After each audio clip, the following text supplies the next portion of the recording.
don't think I need to spell it out, but I will.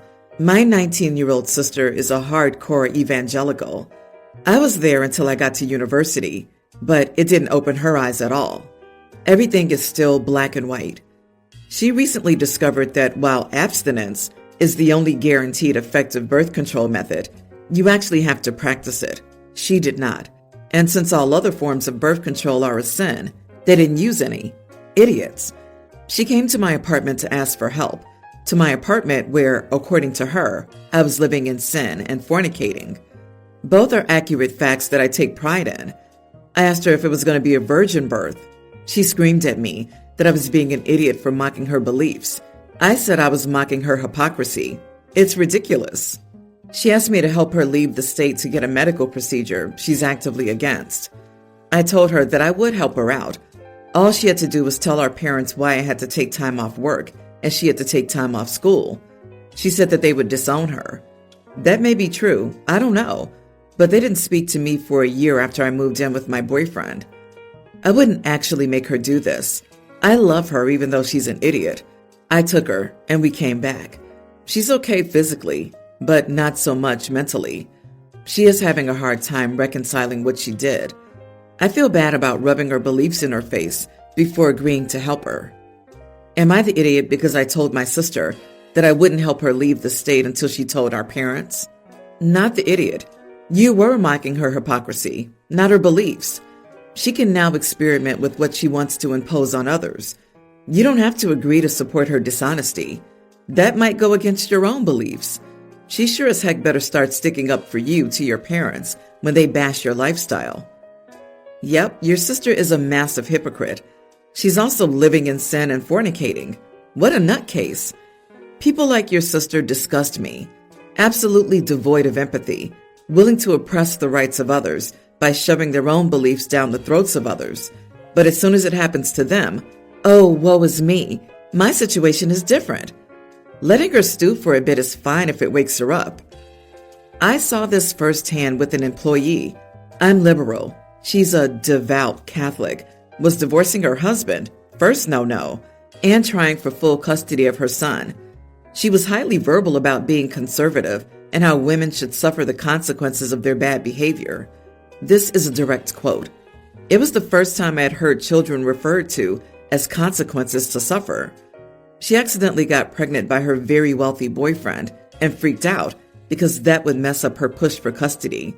So she came to me for the name of a doctor. I said, I believe in choice, but that doesn't mean I keep names in my files. Cue wailing. Please find one for me. I can't let anyone who knows me find out. I told her she needed to be responsible for her own choices. She quit on the spot. To this day, I wonder why she thought I should fix her problem for her. It amazes me that the people who scream about personal responsibility can't even Google where Planned Parenthood is. So yeah, not the idiot for a teaching moment, but know your sister may try to blame you for pushing her to get a procedure if anyone finds out. Bear in mind, some people find it more challenging than others to exit whatever cult they were brought up in. I have to go with, you are the idiot. You had a really amazing opportunity to help your sister finally open her eyes here. Instead, you took the chance to throw it in her face, and you took some selfish pride and joy in that. You still did the right thing and helped her, but that doesn't mean that you aren't being an idiot by using it as an excuse to be a jerk to her. Your sister is an idiot, but kicking her when she's down isn't the moral high ground you think it is. My mother-in-law has never worked a traditional job and is very much into the belief that all moms should do the same. Thankfully, my wife feels differently, or we wouldn't be together. We have an older toddler and a younger toddler. They both go to a great daycare near our home, Monday through Friday. It costs about $3,000 a month for the two of them and is worth every penny to me. Our older toddler seems very advanced for his age. They're teaching him Spanish, writing, and addition. That to me seems very advanced for his age. The younger one isn't quite as vocal, but she's at least counting to 10 in English and Spanish and knows all the basic animals. The teachers have certifications and are very sweet with them, and the kids love them. We love seeing the socialization. My mother-in-law and father-in-law recently downsized their home and to our chagrin, moved to a condo very close to us. They were previously about 90 minutes away. Since moving, my mother-in-law's tried convincing us to let her watch the kids instead of sending them to daycare. At first, she said she'd happily do it for half the cost, just to use it as fun money, and now she's offering to do it for free.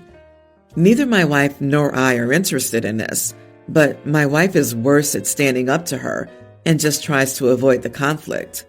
The other day, she was going on about family values again and trying to say that I'm throwing money away every month when that should be saved or put in a college fund.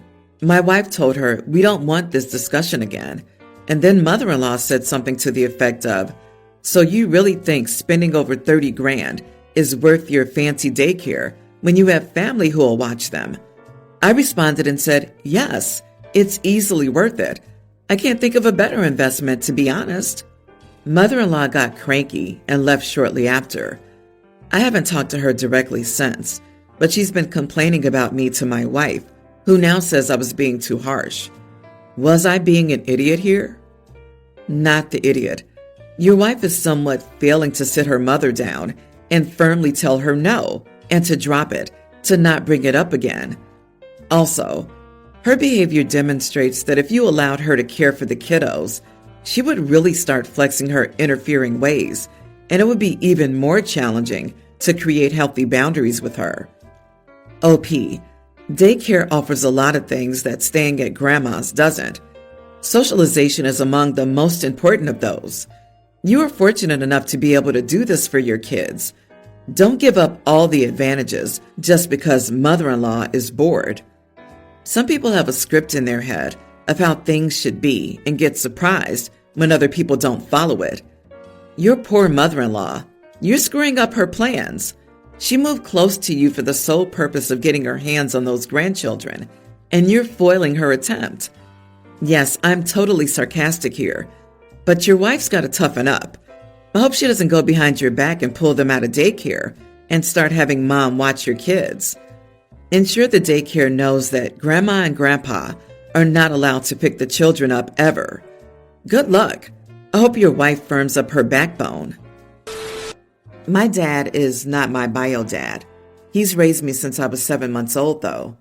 My bio father was in and out of my life and was not good to me. I never really wanted him around. I had such a good relationship with my dad, and I knew love and family with my parents over the guy who just wanted to mess with my mom and stop me from being adopted, but never showed any interest in me as his flesh and blood kid. I have younger siblings from my parents. My dad has siblings, nieces, and nephews, and both parents are alive. I'm so close to his parents. My grandparents never saw me as less than their grandchild. Blood and legality never mattered. I was one of theirs, and they were my granny and grampy. Grampy was born from my inability to say grandpa as a little kid for some reason. LOL.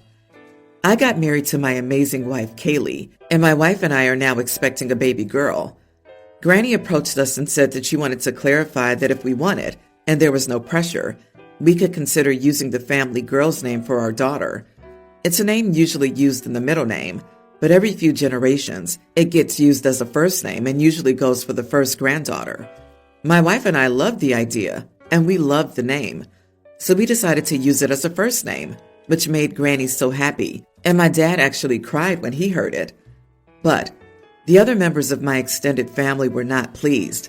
I was accused of stealing the name from the legitimate first granddaughter, the one who would be blood, and from my cousins, who should have been the first priority to use the name.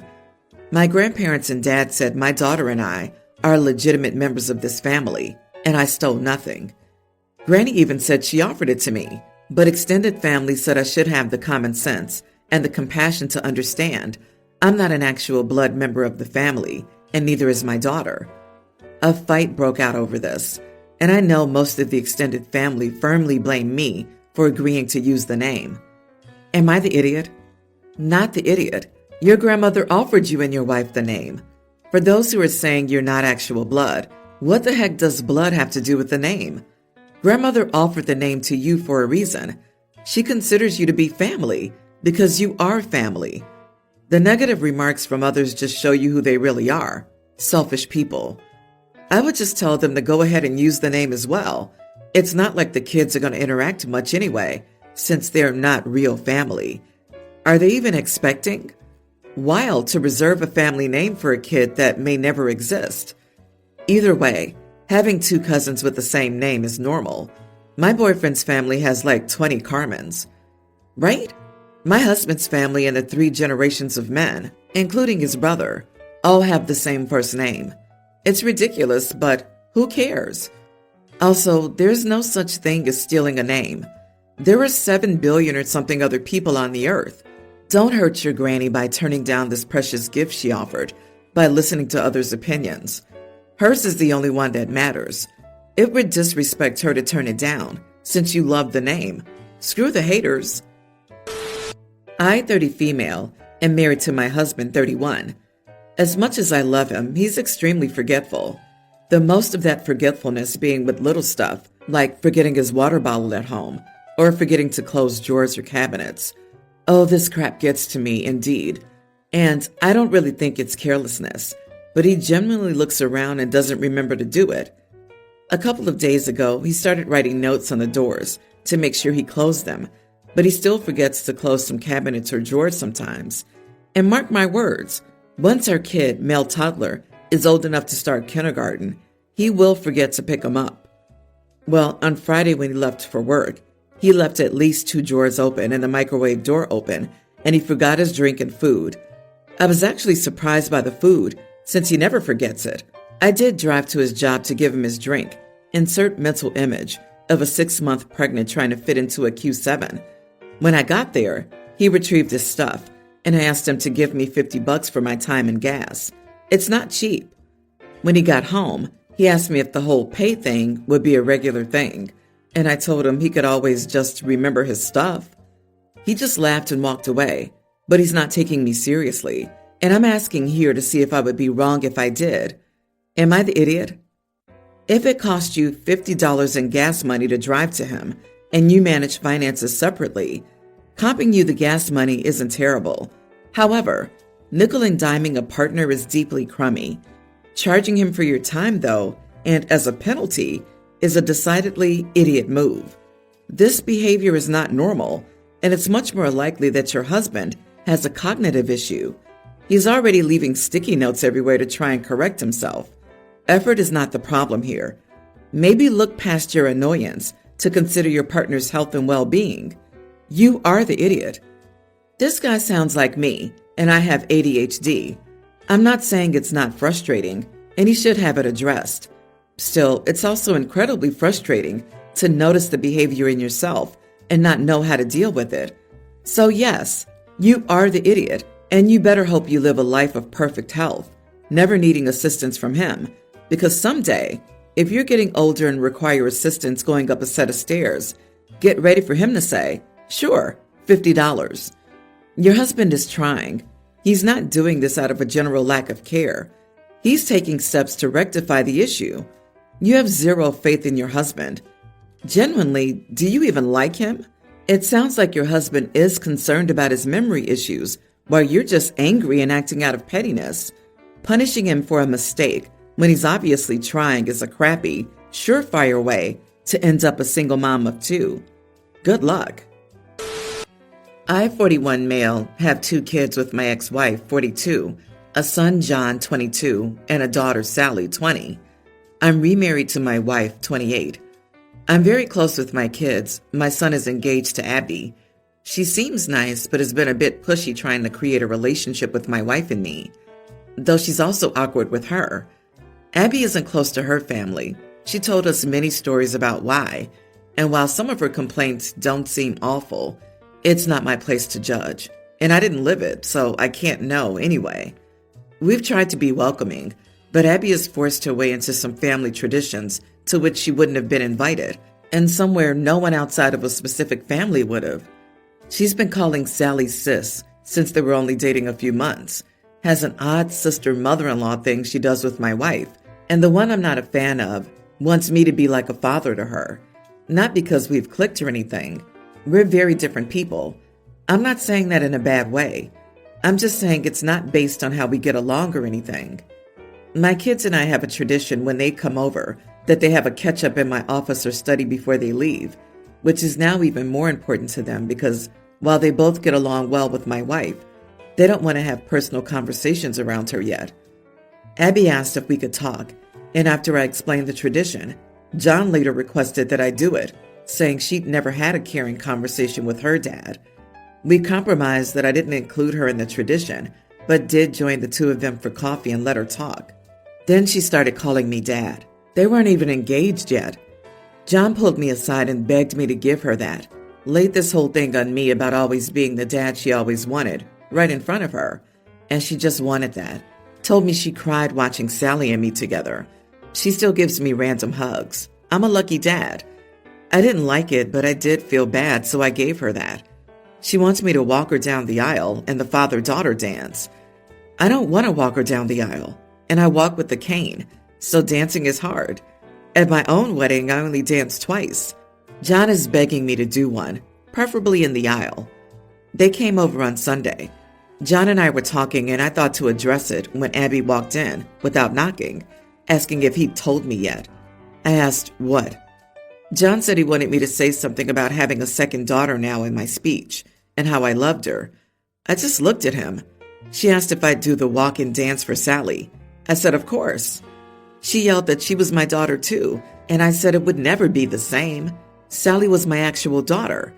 I tried to explain that I'd talk about her being a happy addition to the family, and that I love how happy she makes Jack, which I thought was a good compromise. But she started crying. John apologized and they left, but he called me when they were home, nearly begging me to. Am I the idiot because I won't lie and say I love her or how she's my daughter? Not the idiot. You have your boundaries. Abby sounds like she's developed this fantasy involving you and your family. That can't be healthy. And yelling at you? You will tell people you love me? You will tell people I'm your second daughter. You will have a good time at my wedding. Red flags. Yeah, this doesn't sound like it's about you or Sally as actual people. It's about Abby's fantasy of having a family. It makes me wonder how much she really even knows you or Sally. There's nothing wrong with her wanting a family, but she's gone about it wrong. Relationships grow and develop over time. You don't just claim someone as family or have an instant relationship with them. She could definitely benefit from therapy. It's perfectly okay to gently correct her and say, actually, Abby, I'd prefer to be called Mark. You must keep correcting her. She pushed this far with the aisle speech because you've given an inch with the dad, etc. You need to put your foot down with your son and her. If this continues, someone in the family will get fed up and might explode on them, and it won't be pretty. What if that confrontation comes at the wedding? This needs to be sorted out now before the relationship and interactions continue. Otherwise, consider lowering the amount of contact you have with your son and his wife.